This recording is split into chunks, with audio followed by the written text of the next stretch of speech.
Bonjour à toutes et à tous, bienvenue dans ce nouvel épisode du Dictionnaire Digital. Ce début d'année, on a vu l'apparition de nouvelles marques liées à l'écosystème marocain comme Morocotech, lancé par le ministère de la Transition numérique au Maroc, qui englobe de nouvelles notions, des notions un peu floues, des notions dont on entend parler très souvent. On peut parler d'écosystème, on peut parler d'entrepreneuriat, de Startup Nation. Et finalement, ces termes sont peu définis, en tout cas, ne présuppose pas une définition claire. Aujourd'hui, nous allons essayer d'apporter quelques éclairages sur la notion d'écosystème d'innovation. Pour en parler, nous recevons Youssouf Kamal, expert dans ces écosystèmes digitaux et actuellement directeur d'ExpoCity à Dubaï. Merci Youssouf d'avoir accepté une nouvelle fois notre invitation. Bonjour Malik, merci de m'avoir invité et merci aussi pour le choix du sujet, un sujet qui m'est très cher. On commence toujours par une définition, donc si tu peux nous exposer, en tout cas nous éclairer sur la définition exacte d'un écosystème d'innovation. Très bonne question. Alors, le mot écosystème en soi est un mot qui vient du monde de l'écologie, n'est-ce pas? Et le mot en soi veut dire système local, tout simplement. Donc, on parle d'un système et pourquoi on parle d'un système? Parce que c'est un système où plusieurs acteurs collaborent pour créer un certain résultat. Donc, dans l'écologie, c'est plusieurs interventions de la faune et de la flore, des animaux, des abeilles, des arbres, etc., pour créer finalement la forêt, n'est-ce pas? Donc, c'est pour ça qu'on parle d'un système local. Donc, c'est un mot qui a été repris pour les activités économiques liées à l'innovation, où cela nécessite encore une fois l'intervention de plusieurs parties prenantes pour générer un résultat socio-économique ou même de souveraineté technologique, etc. Et ces parties prenantes sont notamment le gouvernement, bien évidemment, le secteur privé, les investisseurs, surtout les investisseurs en capital risque, les banques, le monde académique, avec tout ce qu'il compte d'écoles, d'universités, de recherche scientifique, et de création de capital humain et d'expertise, mais aussi d'un certain nombre de facilitateurs comme les incubateurs, les accélérateurs et les structures d'accompagnement. Donc, tous ces acteurs viennent apporter une pierre à l'édifice pour créer un certain nombre de piliers nécessaires à l'émergence d'un écosystème d'innovation. Et ces piliers sont généralement les infrastructures, bien évidemment, donc les routes, les ports, les aéroports, l'Internet, la connectivité en général, les laboratoires de recherche, les espaces de travail, etc. Un autre pilier concerne aussi le capital. Donc, il faut que les gens les experts, les talents qui créent de l'innovation puissent avoir accès à un capital financier pour financer leurs entreprises. Un autre pilier concerne l'accès au marché. Donc, une fois les entreprises existent, il faut qu'elles puissent accéder à un marché. Et donc, il faut minimiser les barrières et soutenir ces entreprises naissantes pour qu'elles puissent accéder au marché. Il faut un certain capital humain et donc ce capital humain, il faut le former.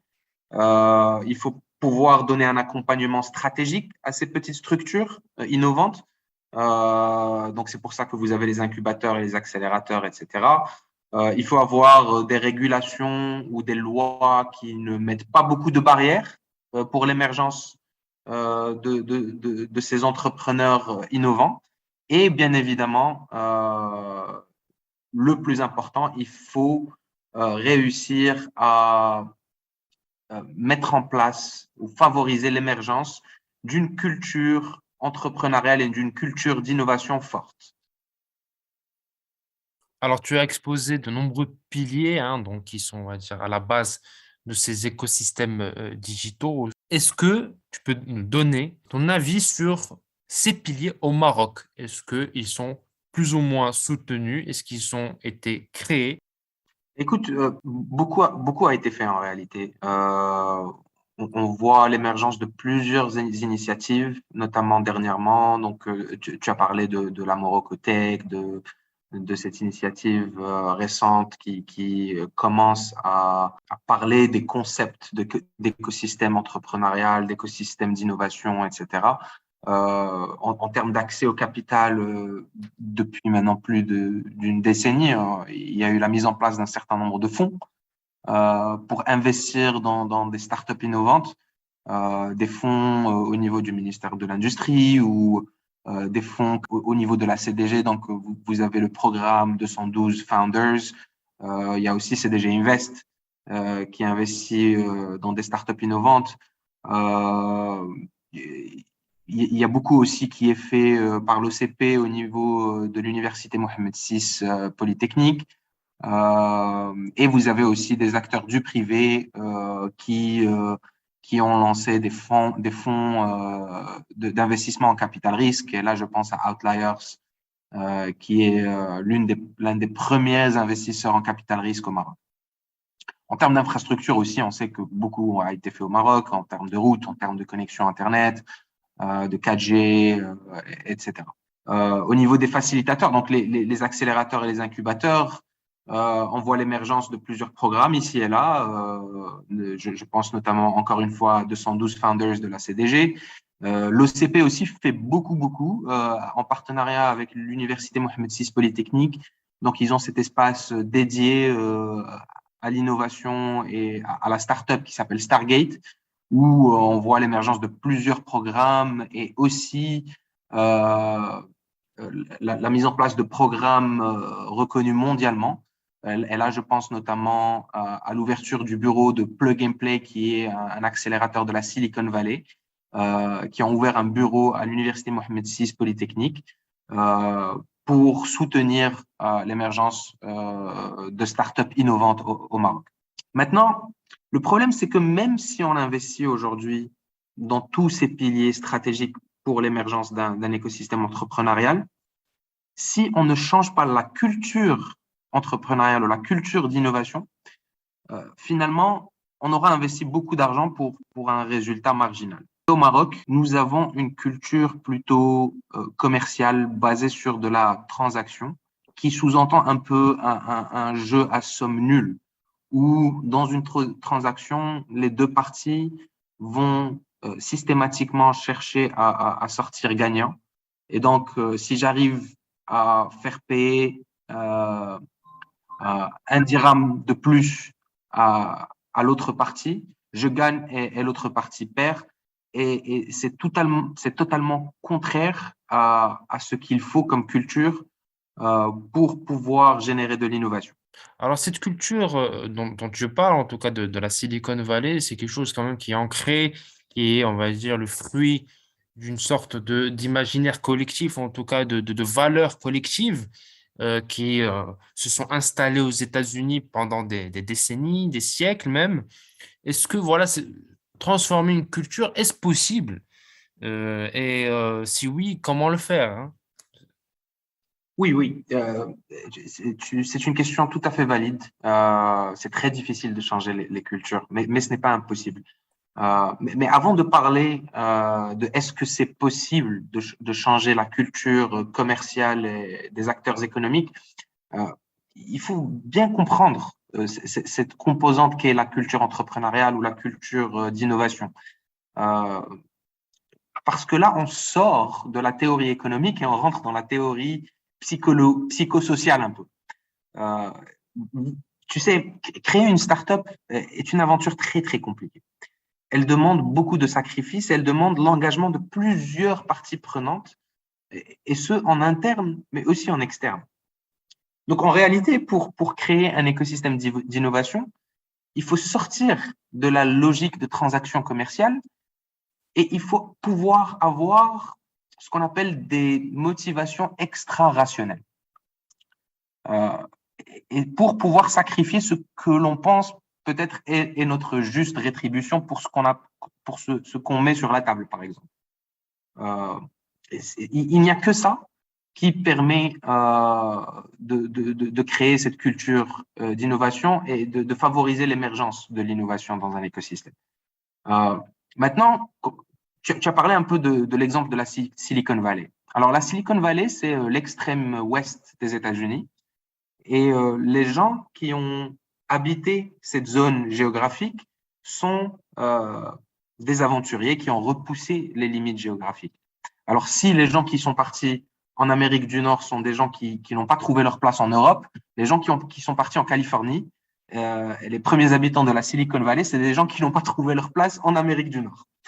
Euh, c'est des groupes de gens qui sont partis dans des caravanes, dans des conditions très, très risquées, où la collaboration était une condition sine qua non à leur survie, pour pouvoir repousser des attaques indigènes, pour pouvoir avoir accès à leurs besoins de base pendant le voyage et après le voyage. Donc, le coiffeur devait faire des coupes de cheveux gratuitement pour pouvoir, après, s'il tombe malade, demander au médecin de le soigner gratuitement. Quand un carrosse ne fonctionnait plus, il fallait l'aide du groupe pour pouvoir le réparer, ainsi de suite. Donc, ça a créé cette culture, très tôt, cette culture d'innovation, de collaboration, pardon, que l'on retrouve aujourd'hui dans la Silicon Valley et qui est vraiment la clé de succès et la raison pour laquelle aujourd'hui la Silicon Valley draine la majorité des capitaux en termes d'investissement dans les startups et est l'endroit où on voit l'émergence du plus grand nombre de success stories en termes d'innovation et d'entrepreneuriat. Maintenant, est-ce que c'est possible de créer artificiellement quelque chose qui est né d'une évolution, on va dire, organique des mentalités, comme c'est le cas en Silicon Valley pendant plusieurs siècles? La réponse est oui. Alors, la recherche prouve, la recherche faite par les sociologues et les psychologues prouve que l'esprit humain, bien que programmé initialement pour, pour être méfiant, on va dire, de l'autre, reste malléable quand il s'agit de culture et peut changer assez rapidement si un certain nombre de conditions sont réunies en réalité. Et ces conditions, déjà, c'est d'abord la diversité. Il faut qu'il y ait une diversité. Et là, quand on parle de diversité dans l'écosystème, on ne parle pas de diversité ethnique ou de genre, on parle plutôt de diversité d'expertise. Euh, et donc, il faut avoir cette diversité dans l'écosystème pour que les différents acteurs aient besoin les uns des autres. Secondo, il faut qu'on puisse favoriser l'émergence de motivation extra-rationnelle, donc l'envie d'aventure. Et c'est encore une fois possible. Prenons l'exemple des montagnes russes. Les montagnes russes, on ne monte pas dans des montagnes russes pour des motivations rationnelles. Il y a de grands risques à faire ce jeu. On peut avoir des crises cardiaques, on est malade, on crie, on a l'estomac retourné. Pourtant, on le fait et on aime ça. Donc, l'humain est capable de faire des choses pour des motivations extra-rationnelles et on peut voir l'entrepreneuriat et l'innovation comme des montagnes russes.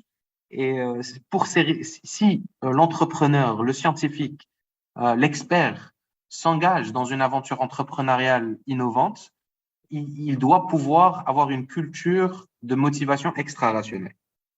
Et finalement, les liens de confiance. Il faut pouvoir établir des liens de confiance facilement au sein de l'écosystème pour pouvoir faire des transactions plus facilement entre les différents acteurs de l'écosystème, déjà en interne de la startup, donc pour que les différents, on va dire, cofondateurs d'une startup puissent se faire confiance juste en se serrant la main. Et pour ça, il y a plusieurs façons de faire, notamment les systèmes de réputation. Donc, toute personne qui brise on va dire, l'engagement et la confiance de l'autre perd sa réputation dans l'écosystème et donc va perdre sur le long terme.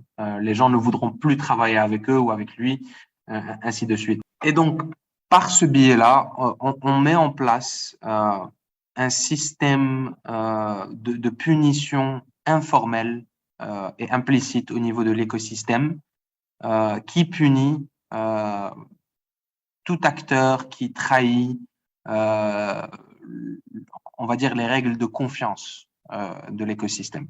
Merci Youssouf pour tous ces éclairages. Merci beaucoup Malik pour l'invitation et à la prochaine. Merci à toutes et à tous d'avoir suivi ce nouvel épisode du Dictionnaire digital. À bientôt.